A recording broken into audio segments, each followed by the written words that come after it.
Ngayon, istudyuhan naman natin kung paano i-cutting ang 4 joint na round pipe. Ngayon, malaking tulong dito ang papel.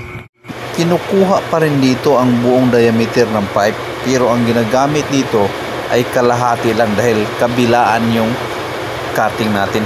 Tinupi ang papel kalahati tapos minarkingan bawat gilid. Kung titingnan mo ito visual, magmukha itong letter X. So ito lang ang pattern natin na gagamitin sa 4 na tubo para mahulma natin yung 4 joint.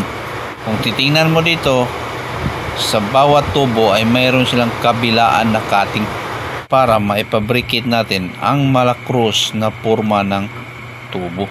Patingin lang natin the same shape ang 4 na tubo na ito. Katapos i-cutting ang 4 na tubo, kaka muna ihanda ang yung welding machine para sa fabricating ng malakrus na forma ng ating 4 joint na pipe. At dyan na tayo magsimula sa pagtaking bago natin i-full weld. Kung nagustuhan mo aking video, paki-subscribe sa aking channel at pindutin ang notification bell para ma-notify ka sa sunod na video. Maraming salamat and God bless sa lahat.